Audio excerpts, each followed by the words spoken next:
Hello, and welcome to Telling Tales. You're about to watch a pre-recorded episode of Delta Green, a tabletop role-playing game of Lovecraftian horror and conspiracy. We play a wide variety of games. If you'd like to see more, please join us live on Twitch. We usually stream on Mondays, Wednesdays and Thursdays at 8 PM UK time, or you can check out our YouTube channel for all of our past videos. For information on what we're currently up to, you can join our Discord server, follow our various social media feeds, or our Patreon. You can find the links on our channel pages, below the videos, or at linktree/tellingtales. Hello, welcome to Telling Tales. Welcome once again to the world of Delta Green. This is the fourth episode in our first trial series of Delta Green. I've yet to decide on a name for the series. Maybe I will at some point. Who knows? Let it end and see how it ends, and then maybe decide on a name, perhaps. The Absolute one disaster. where they all go mad and die. This will come as a surprise to anyone who's actually watching it, because presumably by then there will be a title that will have been on the last three episodes. Yeah. So like a little behind the screen of how this all works. Exactly. Going to rob out, like, a beginner mission and instead replace it with a terrible, terrible mistake. Comment with what you think of Steve's final choice. I mean, it might not be my choice. I might let you choose. Anyway, I won't let you choose. I might. Depends how good your suggestions are. Anyway, I quite like Justin's first suggestion. It's not easy being green. That's quite good. I think it's because there's also green agents here. Mm-hmm. They're fresh. It's strong. I like it. It's good pun energy. Yeah. Anyway, before we get too derailed, what's going on? Well, first of all, I should say thank you very much again to John, Justin, Sam, Inga, and Jonny. Thank you for joining this ridiculous journey. And yes, what's the situation? Delta Green, it's a game about Lovecraftian horror and conspiracy. And our wonderful people here are playing agents that belong to an organization in the UK called Pisces.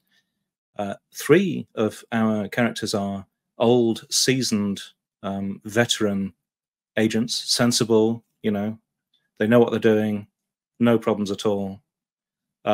Two of our characters are brand new, just been induced on their first proper mission. I love all the pointing. It's great. Yes. And I'll let you decide who is who over the course of play. Hopefully it will be apparent. Maybe not.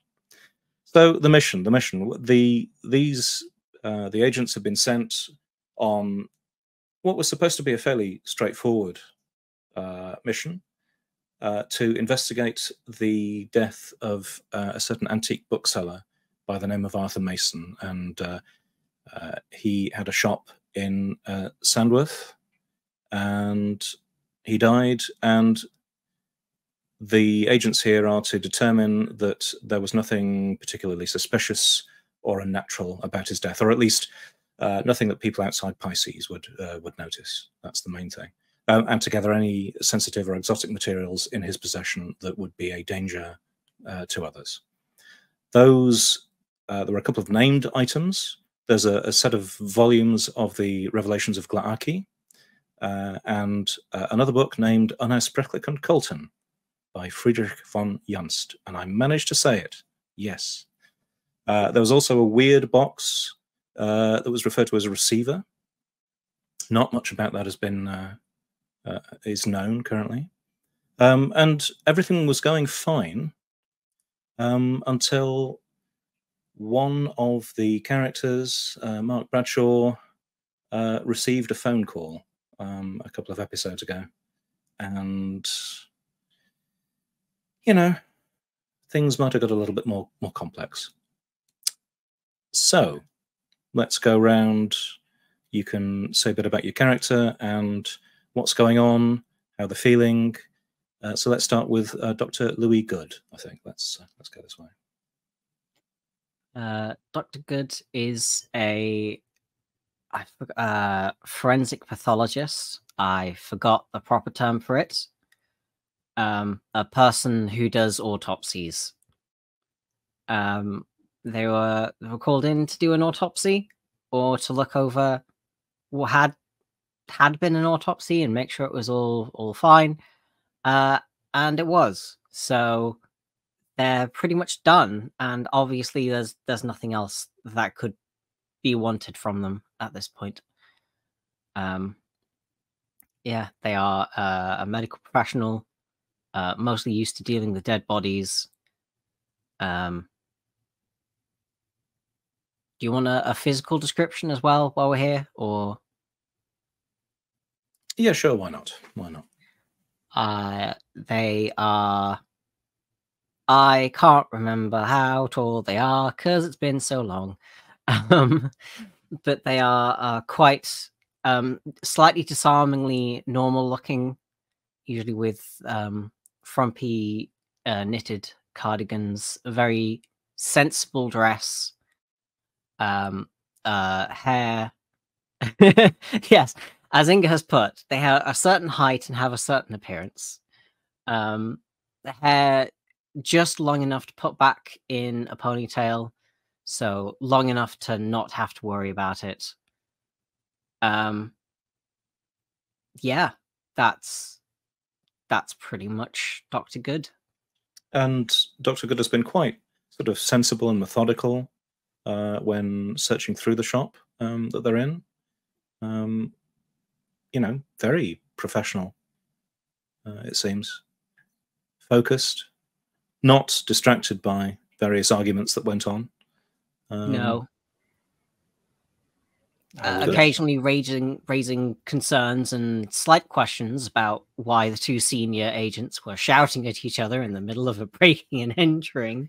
You had 5 stars until that, and now your stars have come down from this review. Well, I'm sure whoever left the cameras might have a different view on the situation.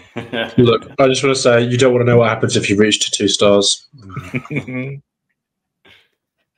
Anyway, yes, next, Sam, Agent DeWitt.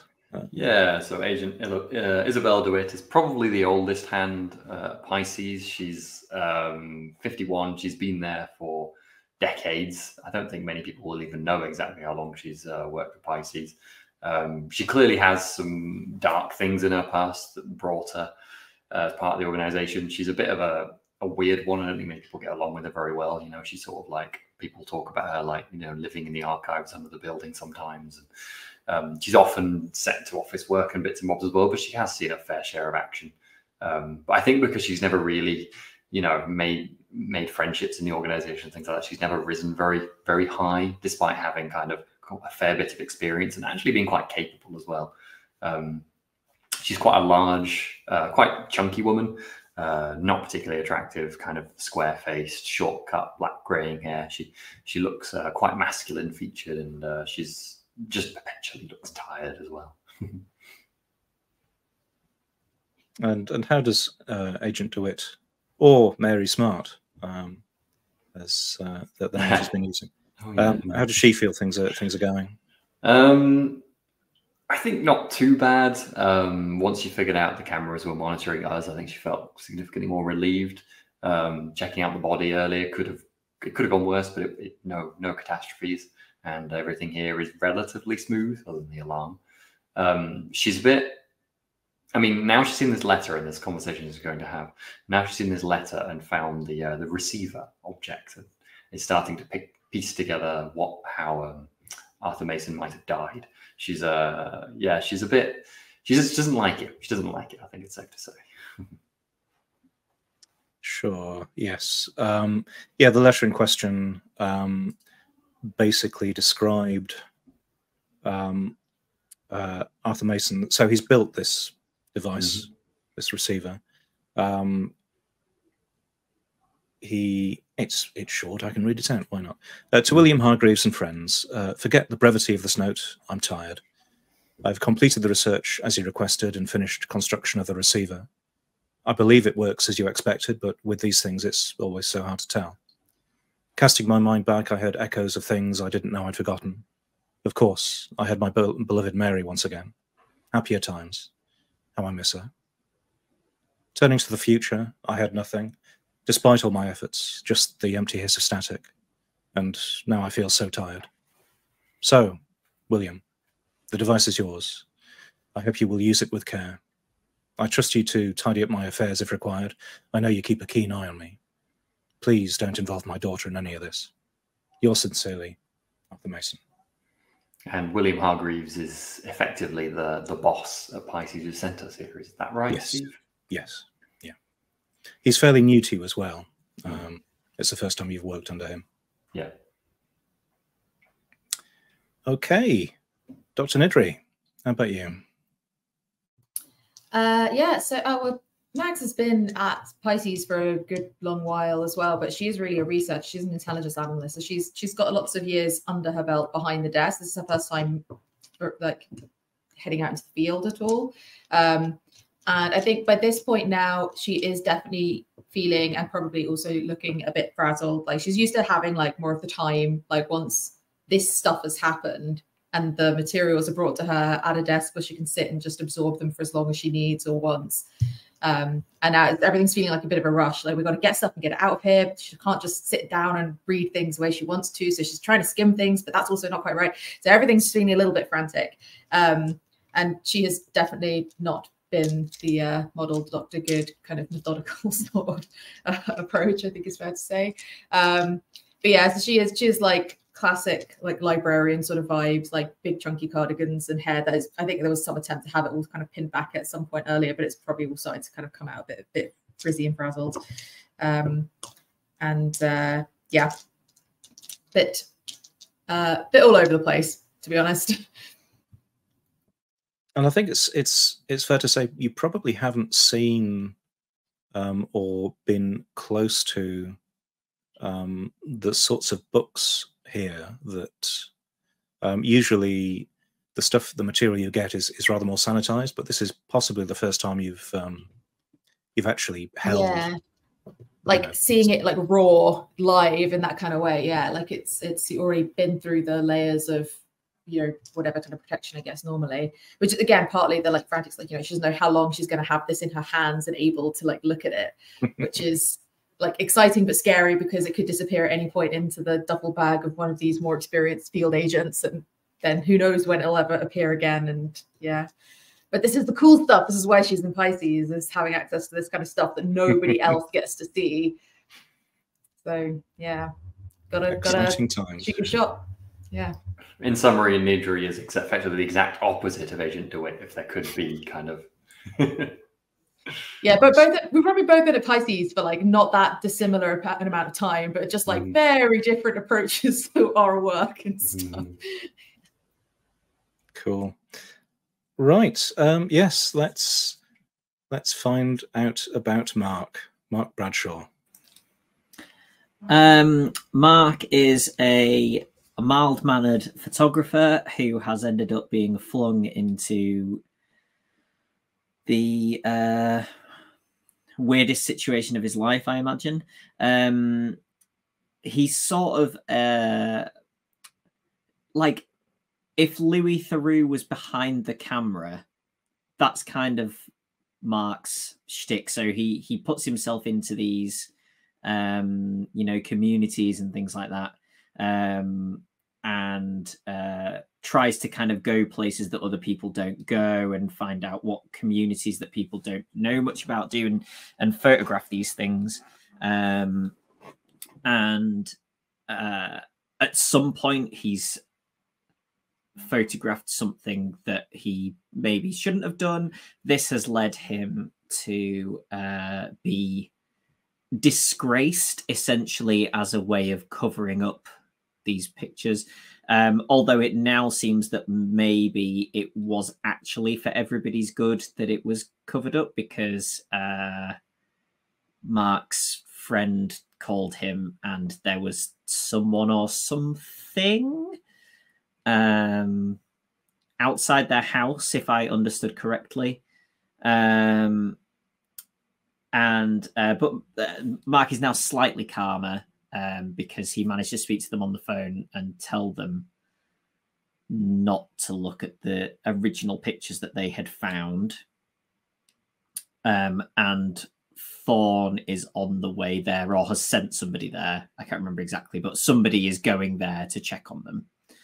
So Mark's now a little calmer. And has kind of not really been paying that much attention to what's been going on around him that everybody else has been doing for the last 30 minutes or however long this has been going on while people have been searching the area. If I remember correctly, Mark's actually been dwelling a little bit on what he shouldn't be dwelling on. Is that right? Yeah, sort of taking pictures of empty walls and staring through the viewfinder He's been a little bit too long. He's just distracted about his friend, I swear. It's all going in the report of performance for you. So yes, so pictures of empty walls is like, that's a matter of perspective, right? That, you know, empty is in the eye of the beholder. Yeah, you know, what the cats see when they stare off into.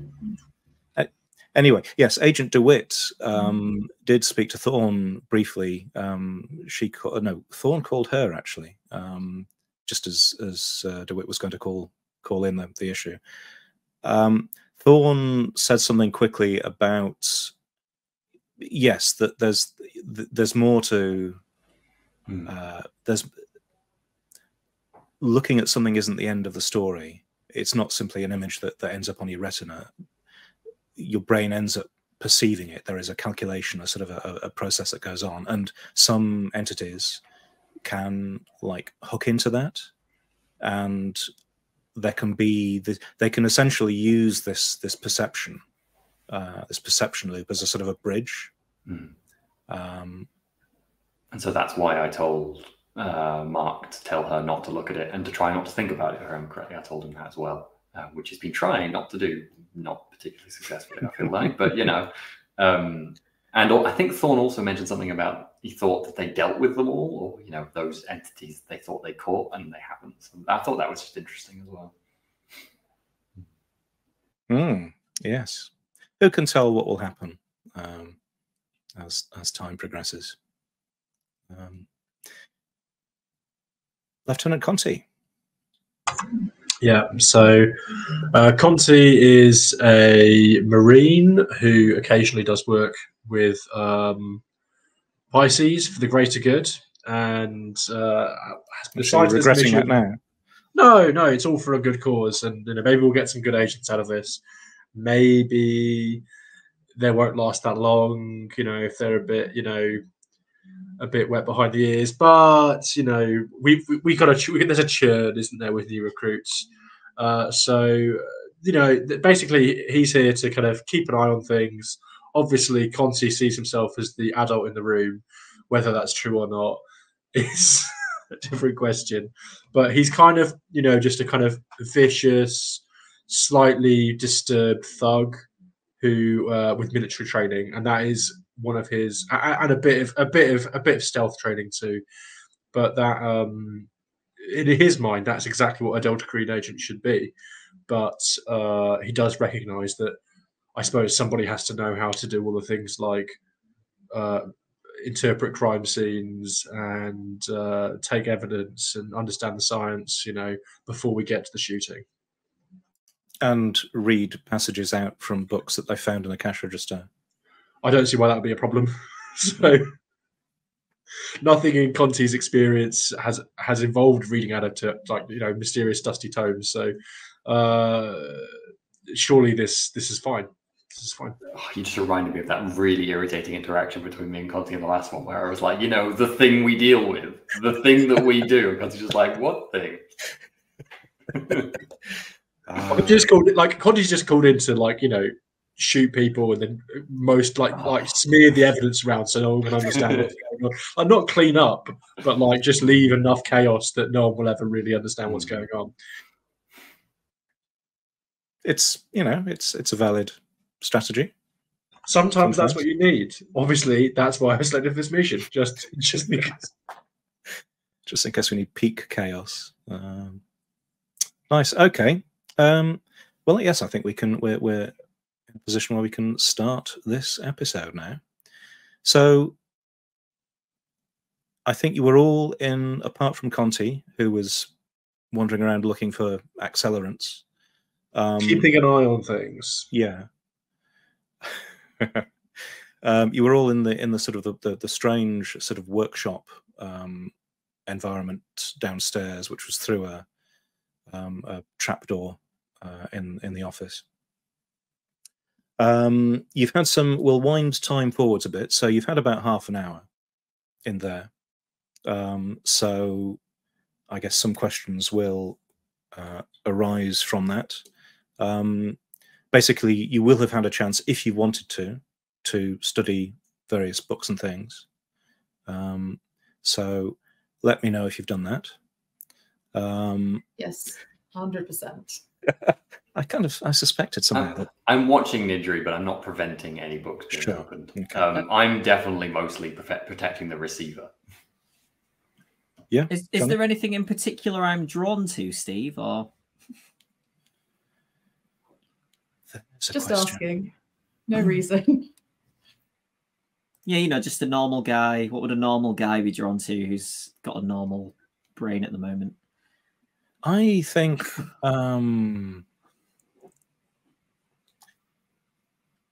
these. I suspect you probably won't get near the books. I think the thing that's most obvious to you that would probably catch your attention are the plans, the blueprints for, unless they've been taken, but the blueprints for the receiver, which are like a combination of a sort of a circuit diagram and sort of wooden metalwork plans. But the thing is that they're not. They just don't. They don't look quite right. There are sort of Escher-style qualities to them, where things kind of wrap around and twist, and if you stare at them for too long, it kind of, makes your eyes, you feel a bit funny. That it's just fascinating. It's you can probably just very tired. Yeah. So that's probably what's catching your eye. Again, every so often you do get this just weird sense that something's burning, just a whiff of smoke. Are the designs, are they sort of are there multiple bits that are sort of piled on top of each other? Is it something I'd like leaf through? Oh, why not? Yes, that sounds good. Okay. I'll be doing that then, and then occasionally just. I think seeing Mark doing that, I'll just be like, Bradshaw, good. Make sure to grab those designs. They'll be useful. Don't want to leave them here. Yeah. Dr. Good, would you come give your opinion on this for me? I will move over. I will show you the letter. It sounds to me like Dr. Mason knew he was going to die. Is that how you read it? Having already read the letter earlier, we won't repeat it, but if you need me to post it's in the I've notes. got it in the episode Cool. 3. Mm-hmm. It does have, yes, I'd say that seems like a fairly good take.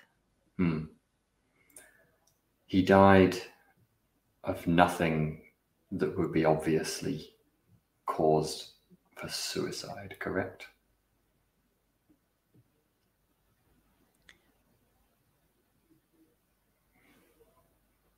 Unless he threw himself out of his seat and struck his head against something. No. But it was the sudden heart attack, right? But they found no medication that would have caused it. That was, I think, there's nothing on the top screen.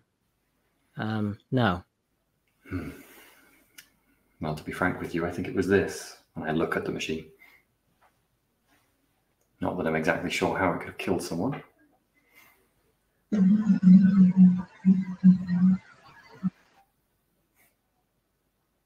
It's a weird noise. Do you guys? I ask if you want to pass the books or anything else that needs to be removed from here out, so I can either store it by the back door or. I think we did say we were whatever starting else to we do get that going. actually. So Yeah. maybe I will have throughout this period been trying to direct Mags, Dr. Nidri, to kind of pass things up. I don't know if that's actually been reliably happening, but yeah, anything I can like physically keep hold, like if I have to do the sort of, you know, Beauty and the Beast, sort of like walking while reading and like, you know, being directed against walking into a wall sort of thing, I will do that to just get every like minute. Yeah. I think Conti is alternating between like looking out the front window to see if anyone's coming and then moving things to the back door towards the car and then looking out the back window to make sure the car's not been stolen or broken into. And then doing that, trying to keep an eye on things. Sure. Okay. Yes, I mean, it seems nice and quiet. It's probably, I've kind of lost track of what time it is. I think it's probably getting on for maybe late 11, maybe later. Steve, is there anything in the books that seems to reference the receiver at all? Or if it's either something that like matches description wise or the concept, or like, you know, alternative translations for a word that could mean something like receiver. Sure. Yes, I think we covered this. Yeah, there was something that you found last time where one of the volumes was out on the table, and there was a bookmark in it, and the page that you opened it at. Again, it's a weird volume. It's full of weird spidery writing. These things are handwritten. They're not printed. These are the Revelations of Glarkey. And you found in that book that on that page there was a reference to something called the Daleoth formula. And I'll write that in chat in a minute. And also, I think the main thing was that there were elements in. So this book is full of weird, again, diagrams and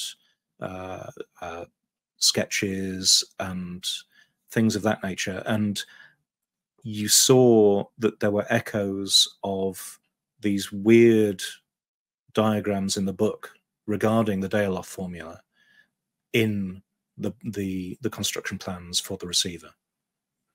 But I think somebody did a check on the Daleoth, named Daleoth, and they couldn't.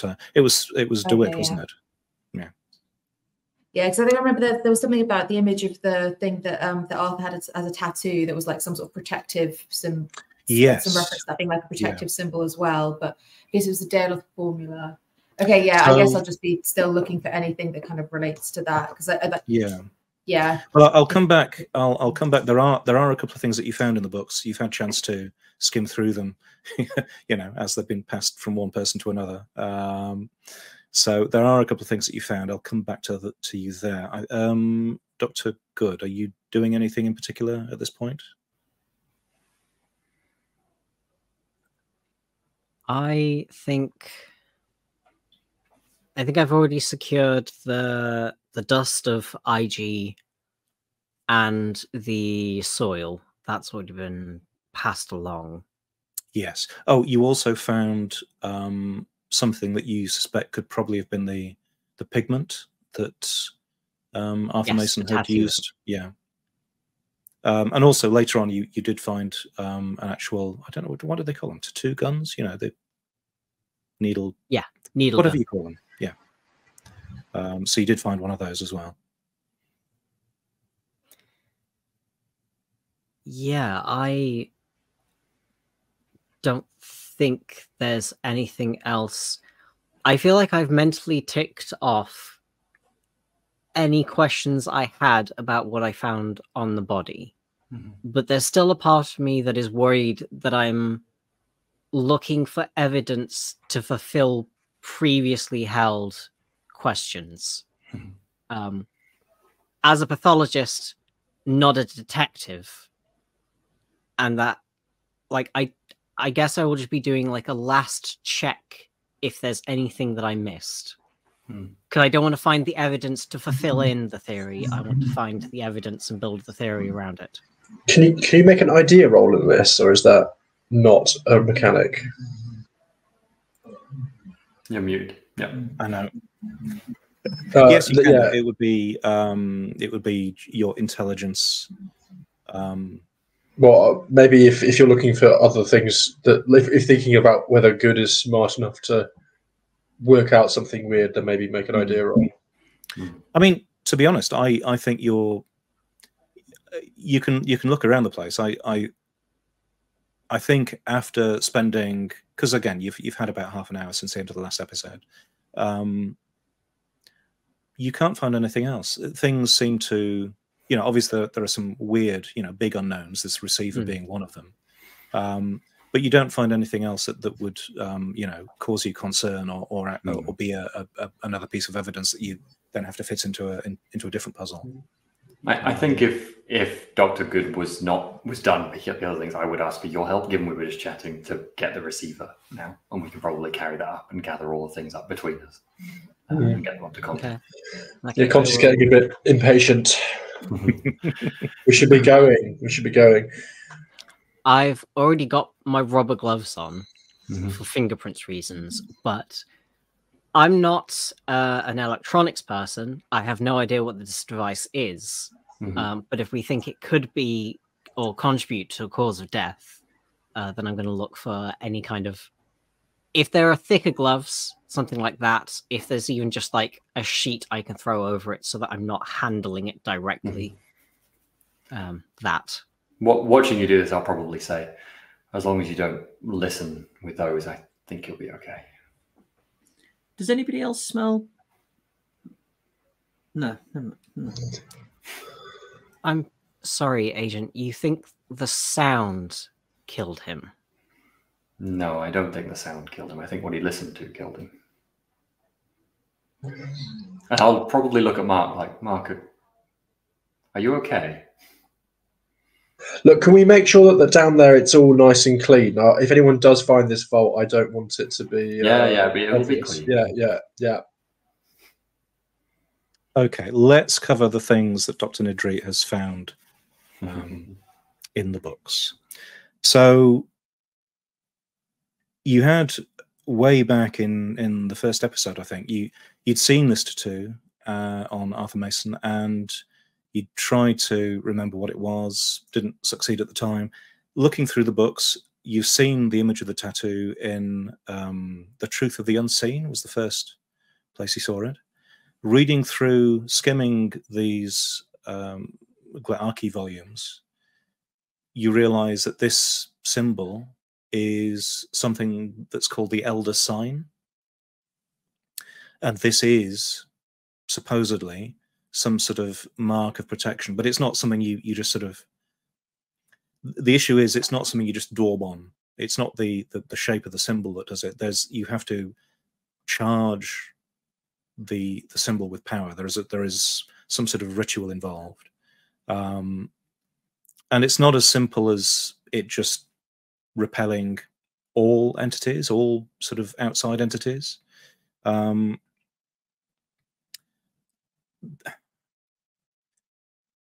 Some will be repelled by it if it's charged. Some might not care about it, and some might even see it as some sort of mark of loyalty or that sort of thing. It's a bit of a mixed bag. So that's one aspect. Again, like the details of the ritual, you haven't had a lot of time.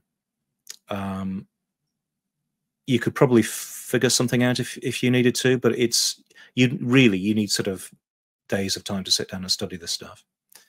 I will probably, just as I'm kind of figuring some of these bits out, just throw them out a bit haphazardly as sentences to DeWitt, who I think is probably paid most attention. But that tattoo, something about, I think he was trying to protect himself from something. But I'm not sure that it would have been all that effective. I don't know if he had the proper ritual anywhere. It would stuff something about them. We'll have to look up that ritual later. And then back to my reading some things. I'm probably mainly just listening to Nidri thinking, does that sound dangerous? Probably not. Does that sound dangerous? Probably not. What about... No, it's okay. I'm generally shuffling people towards the exit with all the... Yeah. and maybe I'm wiping down any things like doorknobs and things as we go. It probably is not going to be effective, but it might do some good. The other thing that Nidri finds is something referred to as the Pentacle of Planes. Again, some sort of ritual. It seems to be some way of like creating a barrier or an exclusion zone. Again, the full thing is horrendously complex, and it's in weird handwriting in a weird book with weird diagrams around it. It's hard to believe that this stuff is even real, but if you were to take it at its word, you know, there's some sort of ritual that might allow. Whether it's real or not is not that relevant. The importance is the belief that different peoples have in these things. Like that's the kind of academic interest that is key. So the reality or not of it is secondary for sure. Cool. So yeah, all very interesting. Eating it up. Again, we'll probably chuck out the words of that the whip might catch, and you know, while trying to protect the area, not just himself, or something like that. Right, are we all ready to get into the car? If we go quickly, I'll lock the door behind us, and then I'll get in and start the car, and we'll go. Is there anyone who wants to do anything else before we leave? I'm having a final sweet round of the cellar area before we get up there, just to make sure it looks normal. And I'm gonna really. Who is the person who turned off the alarm successfully? It was Mark, I think. We put the code on the camera. Mark, would you arm the alarm before we leave, and then I'll be the last out. But if you just make sure that's set up so that it's not obvious that we've been in and turned it off. Yeah, I think I'm rolling up the things and I go, Yeah. Then we can go. Everyone else in the car. Just hoping I don't get travel sick while I'm still reading. I think as you're, you know, perhaps you've opened the back door, you're carrying some things out. DeWitt's secure comms phone device rings. I will immediately answer. You hear, immediately you hear sort of road noise, sort of wind. Yes, I'm making good progress. Probably another half an hour or so till I get to Reynolds. I think things sound okay so far. I've tapped into the emergency services feed. There've been no fire engines sent over there so far, so I guess that's good. Good. Well, it's that sort of a occurrence, then, is it? Good to know. Yeah. Listen, how's Bradshaw doing? What did he say to Alison? Oh, he just said, "Wait for me to get there," like saving it as if it was a celebration or something. Don't look at it until I come to you. Don't know how she'll take it, but it seemed like he managed to persuade her. I look over at Mark, who's presumably like walking past me slowly, like at this point. I just like, yeah, he's pretty distracted, but all right, I think. Oh, there was something you mentioned downstairs. Burning. He smelled burning. Oh, okay.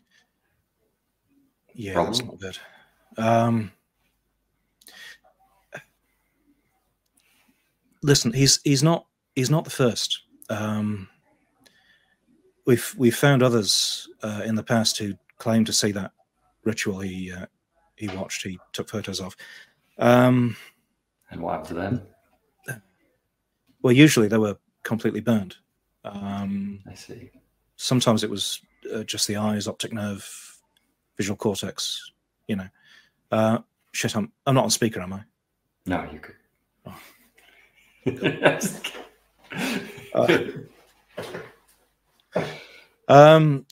Yeah. We've just seen the aftermath previously. Not sure what goes on and what causes it, but there's something about once you've observed the ritual, the thing kind of locks onto you, and it seems that photographs are enough to to trigger the same perception bridge. And then remembering it does the same problem. So I need to set Mark some sort of task now that's going to distract him then. Yeah, it could be hard.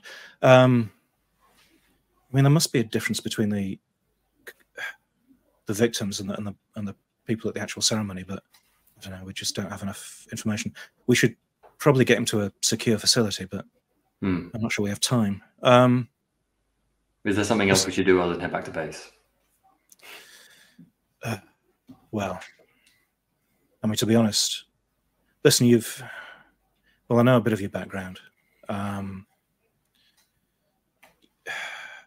You've dealt with entities before, right? You know, BBC, block, banish, contain. Yeah. I mean, those are the most, I hesitate to use the word safe, but they're better than trying to bargain with it or fighting it. Those are the other, I mean, that tends not to work out well at all. But listen, Nidri is with your team for a reason. So if it comes to it. I'll have a chat with her before we get going in the car. Yeah, so is our plan the same? We're not going anywhere else. We're just heading back to base now. I mean, in all honesty, if things progress, this thing's going to be coming after Bradshaw. So I'll try and save Alison. And I'm going to do that. Okay. Well, but yeah, I reckon you're going to need to make preparations and, well, deal with shit as it turns up. Preparations. Great.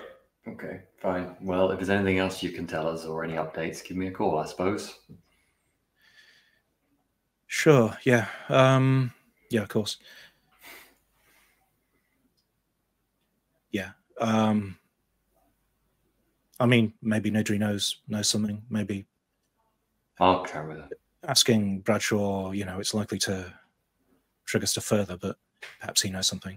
It's anyway. Listen, good luck. I'll catch up with you later. You too. Hang up. I've probably been waiting just outside the door, and the others will be heading back to the car, and I'll catch Conti, who's the last out, first of all. Does Thorn want us to head to him? Bradshaw, it's a problem. I'm making sure we're at a distance. He seems like green, but not a problem. Look, we need to get in the car. We can. Is this something we need to talk about now or not? Just before we go, just keep an eye on him as best we can, okay? Sometimes things go wrong, and sometimes that centers around people, and it might be centered around him right now. So we need to keep a close eye on him. Not for his own fault, though. Okay.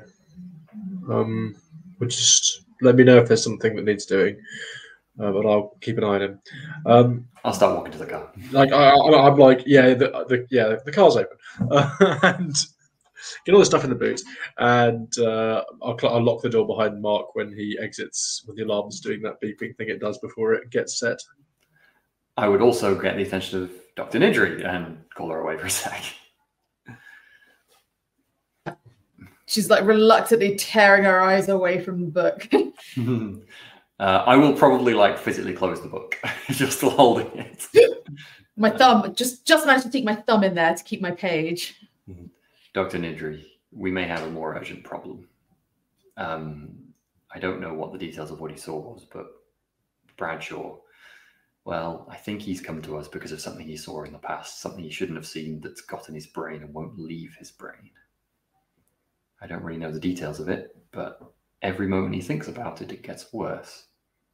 Something, a ritual, I don't really know what it was, but I don't know if this means anything to you, but we need to stop him thinking about it.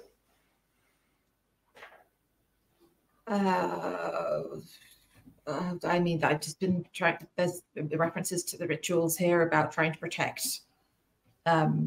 Well, I assume Arthur Mason was looking at something that was trying to protect. Like, he must have been trying to protect himself because he had that tattoo, which was a protective sort of symbol. Yeah, well, it didn't work for him either, so I don't think a tattoo is very helpful right now. It's in his brain. Yeah, well, it's thinking about it that's drawing it here. well, there was the other thing that they was trying, the Pentacle of Planes as well. I don't know if he was trying that or not, but there was something that I don't have the details of the ritual here. These things are always very complex anyway. These are these things that can't just like, you know, just do it. You can't just paint something on. Like you've got there's I mean, rituals can be imbued with meaning. You'll be sitting next to him. Just keep an eye on him.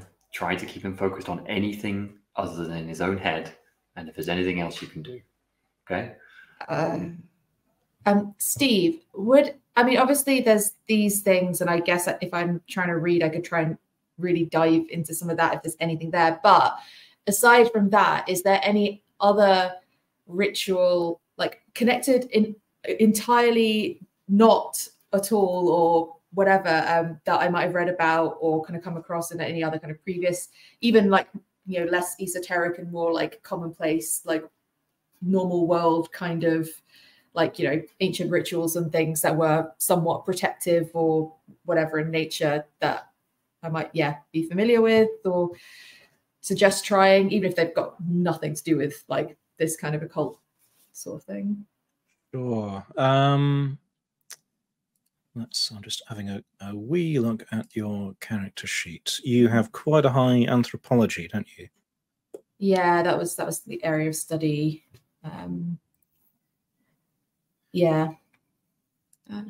Like ancient civilizations for that sort of thing. Not like out of character. I'm like not necessarily actually expecting this to do anything, but I think that would be where Mags's head goes. Is like, well, you know, I haven't read enough about this one, but I know about this other ritual that, you know, you can try, you know, doing a dance and turning around backwards and whatever it is that they need, sort of thing. Like, you know, well, I heard that this civilization used to do this, or this, like the symbols very similar to something that did. Yeah, I think that'd be where her head is kind of just starting to branch through all of those little possibilities of things she might have come across before. But if there is anything,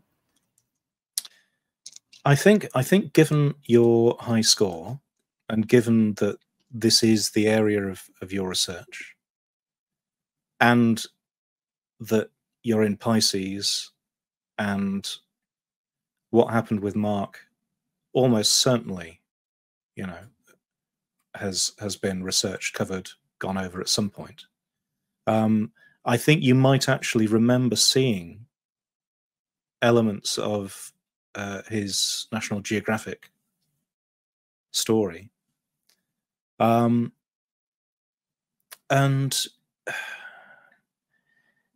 yes, so this the thing that strikes you when you think about it is, like, again, the people in the ceremony aren't all burnt to a crisp. These ceremonies, these rituals were sort of, they were almost like I don't know, coming of age or rite of passage sort of ceremonies where people in the group, in the what would you call it, the gathering, that, you know, that particular sort of community, they'd reach a certain age and they would be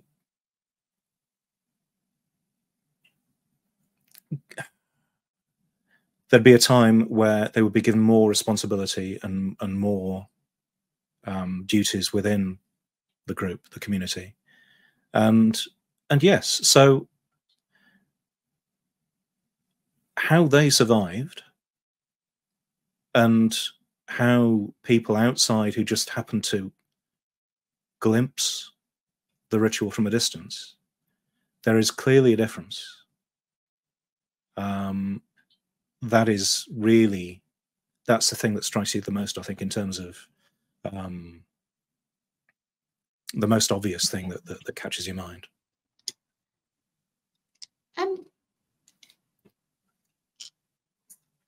Agent Smart, I'm not sure if I've ever actually learned your real name. You probably have, but I imagine we know each other somewhat. Okay. What do you think it?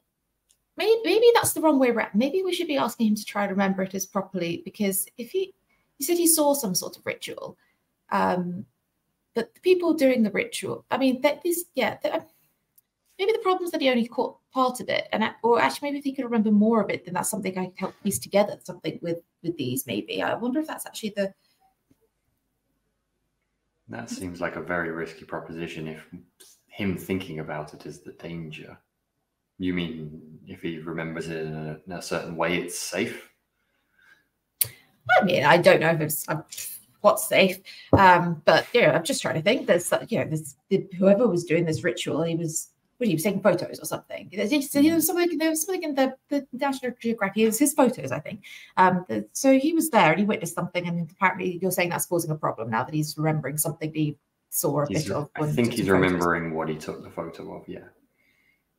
You don't like that he's remembering it, but then whoever was doing I think it'd be if he's the only one who saw it, then it'd be very difficult for me to make any conclusions. I'm trying to just fill in the gaps here a little bit, but actually maybe that's the problem, is that we've just got all these gaps. Maybe the thing we need to do is fill in the gaps, and actually it's the conclusion, the fulfillment of the ritual. Like that's really what needs to happen. Maybe that's even the protective ritual. I don't know.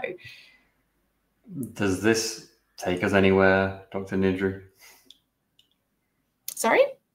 What do? Do we avoid him thinking about it, or do we try and help him? I mean, we've got to go. I think Conti's going to be beeping the horn at us in a second.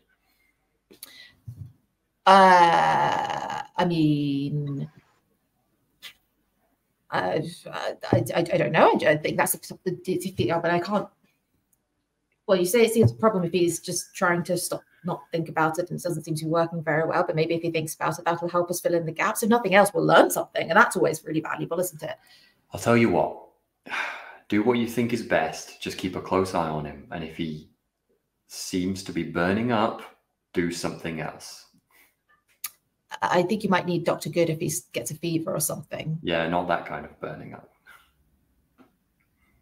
I don't understand. I heard that some of them burst into flames. We don't want that in the back of the car now, do we? I think with that, I'll probably start walking back to the car. Right. Go on, Doctor. Let's go. All right. Just put the book somewhere further away from him, then. I love that this is also something that now Agent DeWitt has just like delegated the problem of dealing with Mark. Decisions about things in the field that affect actual real human living people. This was not what she was expecting. That was the one way you could get her to part with the books. Okay. I guess I will head over to Mark as he's coming out from finishing the alarm. I think I'm already in the car, right? Because I think our conversation was quite a while. DeWitt and Conti spoke after I'd already passed them, I think, to go to the car. So, but I imagine you all crammed into the back seats together. Yeah, I think I was in the middle seat. Was I? I don't know. I can't remember now. Yikes. It's a bad place to be if you're someone spontaneously combusts. Well, I think this car generally is going to be a fun place to be. Lieutenant, you've not dropped the cigarette lighter, have you, or something?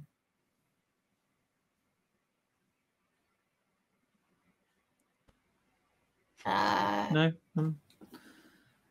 There's just a sound. I'll give DeWitt a brief look. So, Mr. Bradshaw, I don't know about this lighter business, but am I right in thinking you saw some sort of ritual thing? There were some photographs about, and I think this ritual might be important. Can you tell me anything about it? Whatever you can remember about this ritual. Just before, yeah. Can I ask what you're doing? Are you driving off? Are you? Driving? Yeah. So can I make can I either make a check or know somewhere to go that will be relatively quiet, so we can work out what we're doing with Mark, but it's away from here, like a likely location where we can have a large amount of privacy. So it might be like I might think about, if I was wanting privacy, I would drive out to this kind of location, even if I don't know the local area exactly. I don't know if you've got a role in mind for that or whatever, but that'd be my plan, is get to somewhere private where someone could spontaneously combust and not cause a scene. Excellent. Let me just Is our plan find... now to just throw Mark out the car when he's about to explode and drive away? I mean, if Mark spontaneously combusts while we're driving, that's a hazard. I love the Britishness of like, it's about not causing a scene. It's not about like, keeping this under wraps and keeping this like top secret thing, like, hidden from the public. It's about just not causing a scene. We wouldn't want to be impolite. Mark wouldn't. Look, it's a recipe that caused us to keep MI6 a secret for a very long time. So, like, it's a good philosophy. I shall put a map. Yes, you can certainly make an educated guess. Yes. So just for amusement, I will pop a map. I was thinking either criminology or intelligence or ask a friend. Phone a friend was my third option. Well, again, I mean, you're pretty. You are a professional. Okay, someone thinks it. You knew where you were going at the start of this mission, so I wouldn't be at all surprised if you've researched. Well, it looks like a lot of it looks like a lot of countryside where we could pull over on the side of the road, and have a lot of have some peace and quiet. So let's say I'll tell DeWitt and Nadri that I'm planning on just going somewhere. I'm planning on driving for about 15 minutes away from here, and then we'll park somewhere on the side of the road, and we'll sort everything out in terms of books and equipment. And at the same time, we can also sort out Mark. Assuming you don't say that out loud in the car. Yeah, I mean, yeah. The books and equipment part is enough. That's fine. Yeah. I'll Anything just nod at else? you and say, we'll see how we're doing anyway. I'm just checking criminology just to see what it actually. Criminal behaviour. No, that's yeah. I guess I was thinking criminal behaviour in case, like, I was thinking, would Conti think, if I was a criminal, I'd break into a warehouse. And find sure. Okay. Yeah. But like that was a very. I can make a roll if you like, or go on. Might be useful later on. You never know. I want a 44, and I needed to get under 30. I think so. That I think. Well, it's I reckon because you've got some time to it. You're not being chased. At the moment, you've got some time to think. Okay. So I'd have probably given you a +20 on that anyway. So okay, well then I could then let's say that I can think of I don't know, like probably one of these big national parks that's nearby or whatever, or sites has like a large car park that's probably completely empty and completely in the middle of nowhere, and that is somewhere where we can not be seen. Sure, sounds good. So Dr. Nidri had asked me that question. I'm probably going to is DeWitt in the front or the back? Front of the car. Yeah. Because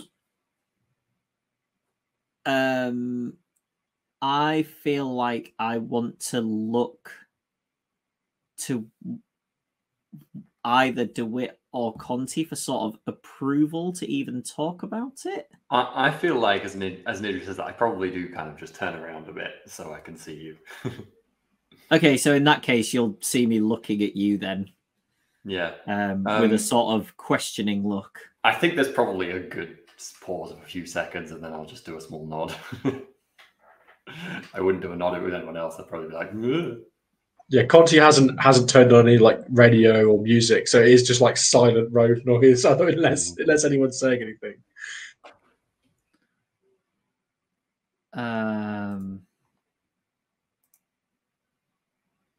Okay. What do you want to know? I mean, anything you remember, really. If you're just trying to think, there's something weird about this. If there's something strange about the fact that you're in some sort of danger because of only kind of catching a glimpse of it, then actually maybe the thing is to see the entire, maybe it's just the catching a glimpse is the gaps are the problem, and you need to have the full picture, or even on just understanding the ritual better would be really helpful, because then maybe I could see if it draws any lines between. Wait, I'm in danger.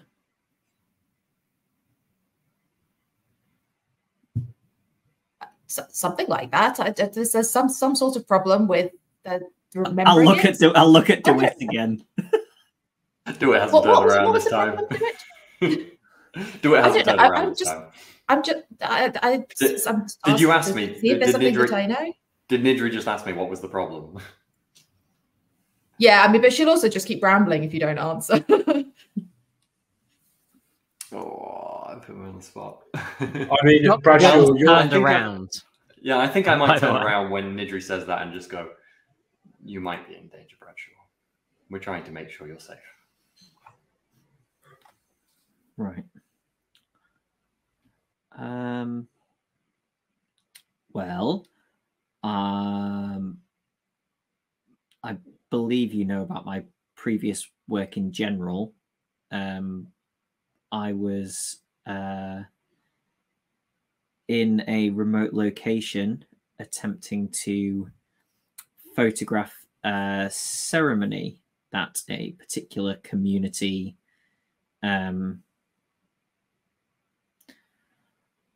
were undertaking. Not hugely proud of this, as usually I try to get full consent for the pictures that I'm taking, but this was kind of a private ceremony, and I was covertly attempting to get photographs. Then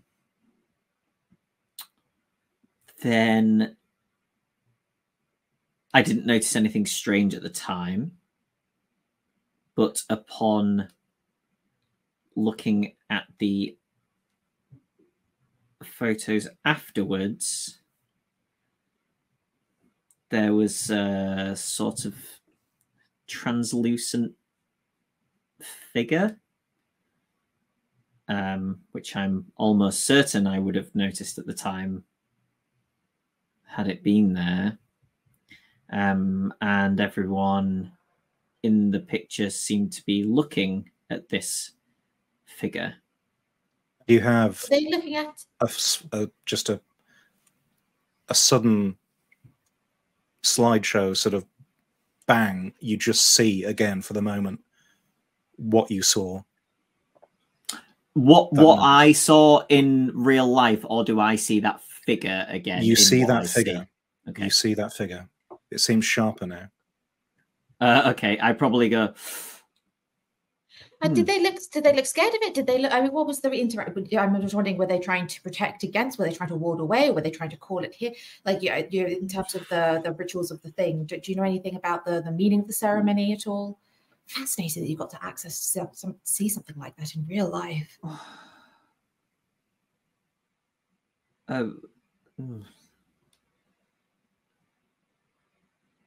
Sorry, I am. What do I think the purpose? Did they look like they were? Yes. What do you think they were doing with the part of the ritual? Did they look scared of the thing? Were they trying to like ward it away? Do you think they were trying to bring it to them or something like that? What do you think was the nature of the relationship there with that part of that ceremony? Shall I make like an intelligence roll, Steve, an idea roll to see what I think? I mean, I know what I think as a player, but to see what Mark thinks. Yes. Again, I think this would be anthropology, and I think Okay. yes, plus 20. Yes, I actually hit my base anthropology score. Ooh. Anyway, so Okay. What is base anthropology? oh no, 40, my anthropology right. is 40. Yeah. And I rolled 40. So Oh, nice. I Okay. succeeded even without the 20, but Lovely. yeah. So yeah, I presume I think that they're attempting to get it to be here. So kind of, it's you know that this ritual happened routinely. You know, maybe not every year, Right. but maybe every generation, that sort of thing. And it was as if they were sort of presenting new, young, the people who just sort of come of age, the people who've just taken on responsibility within the community. Whether it was, I don't know, for organizational protection or something like that, that they were brought as new members to the ceremony. There were other older people there as well, but you do remember seeing, yes, essentially like new people being brought to the front during this ritual. And you do remember actually that because it all seemed to be going well until the point that you'd taken your photographs, and then there was something that happened where there was confusion from them. Perhaps they were expecting something to happen that didn't happen. That's what you remember as the last few photographs you took. Something seemed to have gone wrong. So am I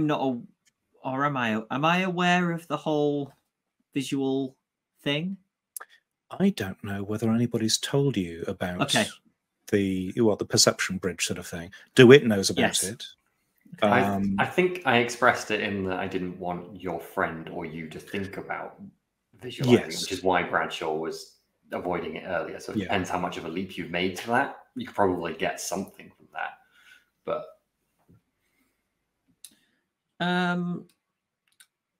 I know that they undertake this ceremony more than once, not annually, but maybe every few years, and that seems to me like it's not a case that they're trying to get it here, because otherwise they probably wouldn't need to do that. Well, you'd be surprised. There's all sorts of rituals. Sometimes these things are awards or, sacrifices to keep something away. But, it's not unusual. There's some of the things, keep the sun coming each day, each year, keep the seasons, keep good crop coming come harvest time and these sorts of things. And sometimes these things do come as the natural sort of rhythms and cycles of the world, and people want to kind of keep these coming and keep those maintaining and going. So they can be welcoming things sometimes. It really does depend. Sorry, what else did you do you think you noticed about it? So there's something that they do regularly to some degree of time. Yes. Something seemed to have gone wrong with it towards the end. There seemed to be some degree of confusion at the end of the ritual from the participants. To look at Mark while he's saying this. But I'm not sure what that was. And this was just something that you'd heard about, and this was the first real interaction with understanding what it might be, was just trying to witness it. You didn't have any real sense of what it was that you were going in to see, or you didn't know what to expect was going to happen. No, just something that was described to me as sacred, private. Bradshaw, you said it went wrong towards the end. Was that, at what point did it go wrong? Just, were you there for a while? Had you been taking photos for a while? When? It's basically at the point I took these photos, isn't it, Steve? That's the... Yeah. DeWitt will ask that exact question. Was it just after you took the first photo? Yeah, maybe, but I mean, I was very hidden and, nobody saw me, so I don't know why that would... I don't think they would have seen you now. Okay. Something about the privacy of the event, then. If you were some sort of intruder on this, maybe there was... Well, yes, so maybe there was some sort of protection in the ritual that they were doing, and so by being outside of it, you were unprotected in some way, and that's what was damaging or difficult, or perhaps the privacy is part of the nature of the ritual, and having it be protected is a way of honoring the sacred nature of it, or what part of the ritual itself, and without the privacy and only those named persons being part of the ritual or something like that, that it disrupts the whole affair, or oh gosh, there's so many different ways that this could go depending on what it was. You said how many people were involved with this? That's a good question. 20, Yeah, that's what I'm 20 to 30, picturing. Yeah. Yeah. I think You Sorry. are, yes, I was going to say, this is probably over 15 minutes. You're probably Yeah. getting close to, yeah. Conti's going to pipe up and say, "I think we're getting this is us, guys," and kind of like we've been going down a dirt road for a while, and then turning into a kind of gravelled car park that's like, you know, for 100 visitors to the whatever one of these parks that I've seen on your map, Steve, but now is completely abandoned, and the little It's dark. hut charging visitors membership, you know, checking that kind of thing is completely empty. You're There's some telling me flashlights in the boot. a car park for a small national park is going to be empty in the middle Look, of the night? I and know not what's really full of I people? know what's really happening at a car park for a national park in the middle of the night, but this universe does not have doggers. This is a dogger-free universe. But yeah, Another ritual is occurring. another ritual is Sorry, occurring. where does it say that in the rulebook, Justin? I don't know. I was hoping that the Telling I think it's Tales Lines and brand would Veils. carry us through that. Yeah, exactly. Yeah, But it's yeah, definitely at least a veil. I think so. We don't, as long as we don't disturb them. They're like spiders. They're more afraid of us than we are. Some sort of bacchanalian rituals. Another whole. Oh gosh, let's get back on track. Too much derailment. Okay, so yeah, so it's what a surprise! It's completely empty, and so yeah, there's some. I've got some torches, and we can sort out anything, move anything into more whatever. Get some air, and have time to think about what we're going to do next. I would like to have a moment to talk to Dr. Good. I would call you to one side. Yeah. Dr. Okay. Good. I'm going to encourage. I'm going to get Bradshaw out with me to help, like, look over some books, and Nidri as well, to like just try and do some things that are distracting or whatever. I'll give you a little nod. Yeah, Dr. Good.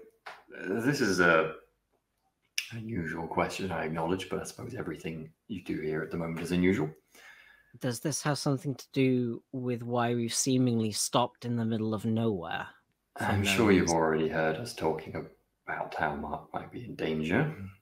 How might one diagnose, for example, someone's nervous system burning? You mean like some sort of stroke? No, imagine hypothetically that their nervous system could spontaneously burn in a literal sense. For a moment. You mean spontaneous human combustion? Yes. If you're talking about that to a lesser degree, how might you detect it if it was inside the body?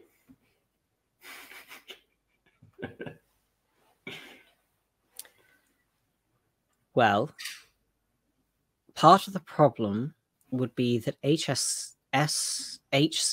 is largely regarded to be a superstitious explanation for perfectly normal occurrences. Yes. Most and instances, you're here because of superstitions, Dr. Good. And you're asking me for my medical opinion.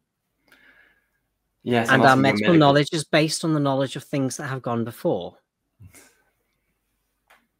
Hypothetically, is there any way we could detect something like this?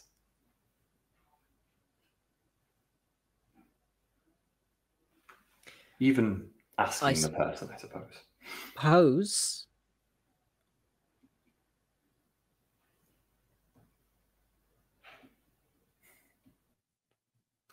Well,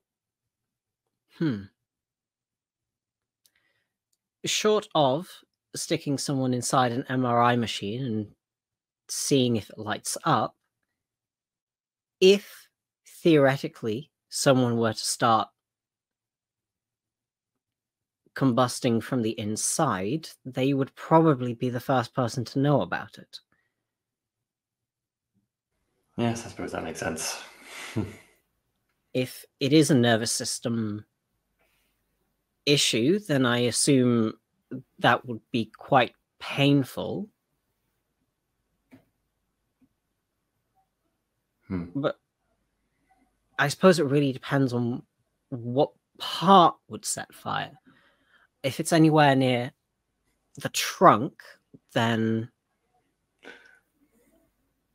If I remember correctly, the inside of the brain doesn't have any pain receptors, so it could just be a numbness or slowness, perhaps. it wouldn't even be a numbness or a slowness. If anything, it would largely be like a stroke, a slow loss of function as parts of the brain literally stopped existing. Very well. Doesn't sound fun. How far did you head away from? I'm happy for Conti to be having a loud I'm conversation. hoping that far enough that this conversation wasn't. It's a large car park, and again, the dog is making all this noise on the other Oh my side. God. Oh gosh. Thank God, because otherwise the noise would really carry at night when it's otherwise completely deserted. So what happens when someone's nervous system burns? Oh, never mind. Stroke. Very well. The main risk, externally at least, will be if it hits an area of large body fat. I don't think it will be a large risk with Mr. Bradshaw. Historically, instances that are thought to be SHC, the main risk comes, well, the main victims tend to be older people, overweight, with reduced mobility. When the body hits a certain temperature, the fat just ignites. So if it's, well, I suppose more of a trunk issue, it may present more of a risk to the rest of us. But if it is all in the brain, then yes, we'd be looking for loss of cognitive function. I suppose Judging from his memory skills back there, it doesn't appear to be a current problem. You're right.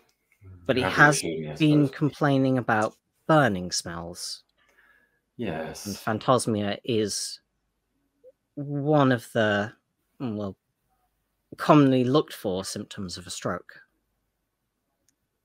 Bradshaw, you get another flash image of the scene at the ritual and the thing in the smoke.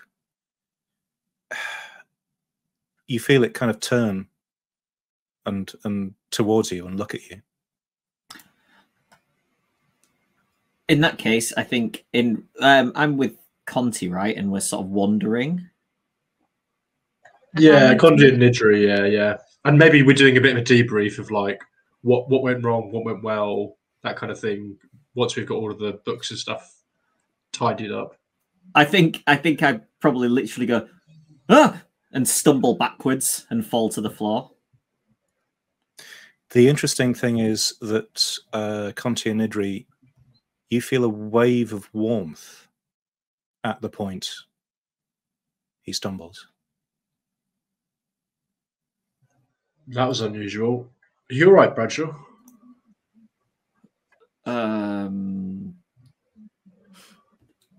I had a flash of the ritual, but a bit different, clearer, and the thing I think was Probably doesn't sound good. looking at me. I think you've got to take your mind off this, Bradshaw. Yeah, I think maybe You have another flash. talking about it. Yeah, You have another flash. Same thing. The entity is it's coming towards you. I'm going to do that thing where you scramble backwards on your hands and feet along the floor. Oh, dear. And I look at Conti and Nidri, Nidri, you like there's almost like a crackle nearby, and you know the if you're walking through like woodland, or there's sort of leaves on the ground or whatever, some of them just sort of suddenly there's like a puff of smoke and they ignite, and you can smell burning leaves. Right. Well, I'll stamp those out, and let's get you back towards the car, Bradshaw.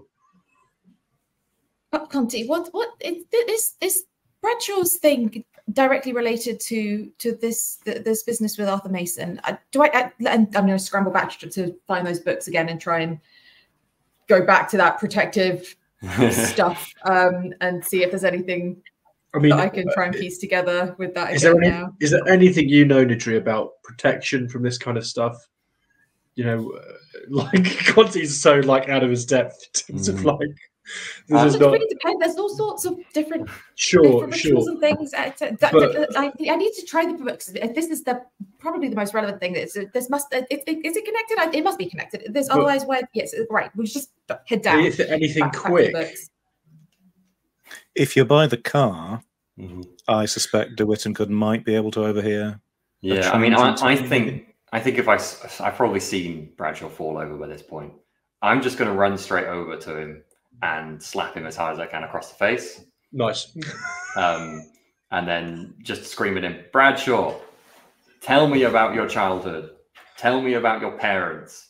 Where did you grow up? What? What was your favorite holiday? What was your pet called? I'll slap him again. I'm trying to read. Steve, is there a lake at this park that I've gone to? There was or a pond? Somewhere where Bradshaw could be thrown into if he starts to suddenly combust.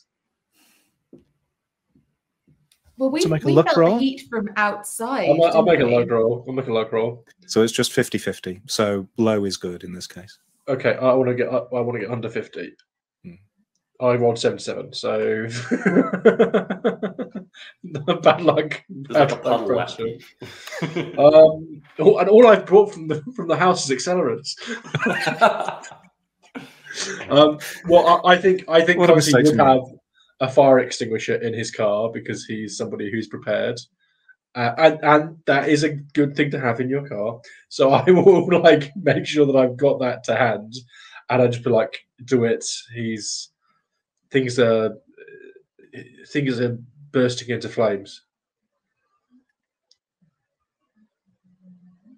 I am fully focused on Bradshaw at this point, just trying to get him talking to me about things, other things, given I've decided that other strategy definitely wasn't working. Is Bradshaw succeeding at talking to me about his childhood, Steve/Jonny? I mean, it's kind of up to Steve, but I could be going through my life story if that's basically what DeWitt has asked for. I think he's halfway through some tale about, I don't know, we can it doesn't matter. What were those rumours we had back It at the does not beginning? matter. We get one of those Part stories. of life story. Yeah. Can we get Thorn back on the line? See That if he was has my next anything. plan, but let's see what happens here. I'll go on. Agent Smart, what do you believe the vector for this is? I suspect I'm not immediately paying attention.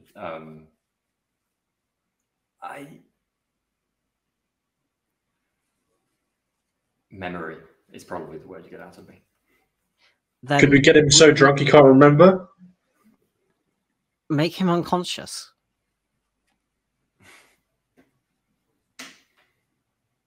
I think I'll probably look up a Conti. I mean, okay. I don't know what he asked me. Before I look Obviously, up if a Conti, this is neurological, I don't recommend it. But if Before I you do look up- think that this is some sort of... yeah, before I look at what Conti we take that desperate step. Is Bradshaw succeeding, Steve? Because were you about to say he wasn't succeeding? As much as I would love to string this out for another episode, because great idea. Yeah, that was. I think it's been too long. I think Bradshaw is halfway through a very cute and endearing story from his childhood, maybe about a puppy. Who can say? I think I got up to a girl called Lily, who I've had an on-off thing with for most of my adult life. And I'm probably confessing to the fact that I think she was the love of my life, and I probably screwed up by going away too much. And then there is a blast of heat. And I think anyone nearby will be sort of thrown backwards. And then you see in front of Bradshaw, like this globe of, it looks like smoke and fire. It's this sort of roiling mass of, yes, smoke and fire. And it sort of stretches and elongates and forms a figure, the figure of a man. And I think we'll go into initiative. For clarity, do we all see this figure? Yes, you all see this figure. You Okay. all feel the wave of heat. You all see it. I'm starting to regret leaving Nidri in charge of this. That's There was something never manageable, any isn't claim it? for Nidri being, as I said, if nothing else, we'll learn something. I It was was just- where she left Thorn it on the suggested decision. Dr. Nidri might. I was like, okay, for sure, Thorn. Yeah. How do we determine initiative order? Just a random roll? It is, I have it written down, because, you know, I planned for this. It's Dex, essentially. Mhm. Do we make a roll or just... It's straight Dex. It's straight Dex, descending order. So I have 70 decks. Also, we'd be going off the actual skill score rather than times 5. So Well, it's 14. for you. I think it's 14. Oh, Yeah. So yeah, if 14. everyone wants to put it in the private chat, then I can put it in a list Mhm. and compile it. So we have Mark on 15. How do Daniel. we- I mean, to be honest with you, I don't think we need to worry too much because I've got a list here, and this is probably going to be quick. Fair. We are gonna absolutely nail this. Yeah, it's easy. Yeah. Yeah. I think, now let me be fair. You have one round. One round. So the thing is manifested. Essentially, I'm not. It's not going to do anything this round. Mhm. Is it Which is some good, kind of because- fire spirit looking thing? It's Like, is certainly it not- on fire? Yeah, okay, yeah. Yeah, It it looks is. a bit It is. on fire. Yeah, yeah. And what state is Bradshaw in? Bradshaw is probably just. He's not burning yet. That's good. Probably just shocked. I would imagine. Actually, you're probably all shocked. And I realise I've not been asking for sanity rolls anywhere near enough. So the sight of this thing, the sight of this thing appearing in front of you, definitely roll. triggers a Yeah. sanity roll. Yeah. And you want to roll under? Yeah, it's You have under. to roll under, yes. Yeah, I'm fine. Under Well, I'm current. not fine, but I rolled I successfully. passed. I everybody can't fine? find where my sanity passed. is on the character sheet. It's like middle Up top. to the statistics. Just under statistics. There it is. No- Okay. yeah. Oh, I have a fiery. I'm dice. assuming we're still going to get a bit of sanity, even though passing, but maybe not. Yeah, I rolled under. Everyone passed. No, you're all fine. You don't get anything special for. I rolled a 22, and my current is 75. There's nothing special for it being. There would be. There are crits and fumbles for sanity, yes. So if you succeed with a crit, you would take the lowest SAN loss. If Oh, you that's right. But it's fail- just the double. Oh no, is it Yeah. double numbers or is it? Oh, Double I numbers, rolled yeah, double 22. numbers. Yeah. Yeah. I rolled a 22. yeah. But in this Crit- case, crit- apparently you're all fine. Perhaps it's just the shock of it appearing. You haven't quite processed it. It's just fire. You know, it's just fire. It can't Still be shocking. some weird entity. It's just fire. Suddenly. I think Agent DeWitt's very confident that it's not just fire, but isn't apparently losing sanity. Does DeWitt have something they want to do immediately, or can Conti I think start? we're going initiative order, aren't we? Yeah, but with the same initiative order. Mark's first. Mark's first. Yes. Got no idea what I'm doing. Scream. But I think I'll probably move backwards. That's Like I'll that's just fair. move away. I really don't think I would be doing anything else. That's fair. Yeah, so combat actions, they're essentially, you can aim, so you can only do one. This is the big difference with Delta Green. You can do one action a turn. You can aim, you can attack, you can do a called shot, you can try to disarm, you can dodge, you can try to escape like a grapple or a pin, you can fight back, you can move. Now, moving as an action is 10 meters jogging, 20 meters running, 30 meters sprinting. You can always have like a 3 meter move with another action. But if you want to move a serious distance, those are the values. Yes, you can try to pin somebody. You can wait, or you can do, something else that would be appropriate. So Mark is moving, right? How is Mark moving?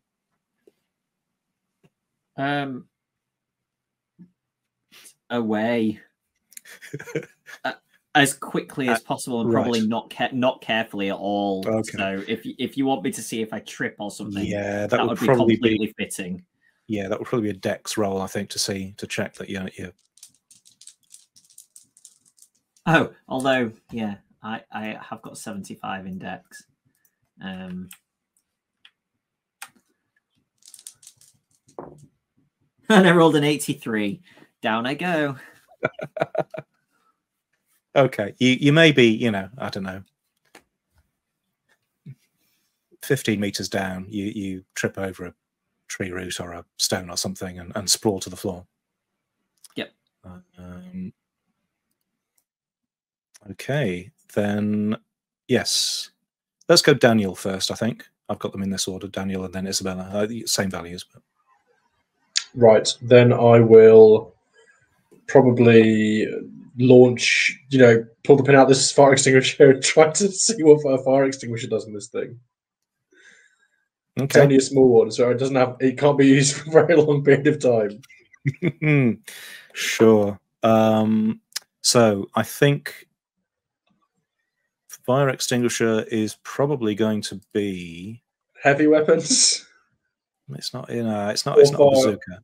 Probably firearms. So the choices are firearms for a gun, athletics for a thrown weapon, melee weapons for a hand-to-hand, or unarmed combat for a punch and kick. So it's probably firearms. Well, I'd go with dexterity as well, actually, to be honest. I would prefer dexterity. That's my favourite choice. I've lots of So my dexterity is 70, and I rolled 56. So that is a success. It would not have been a success on firearms. But yeah, I don't know what that does. They're kind of easier to aim, I guess. You do need to be closer, which is the kind of the issue.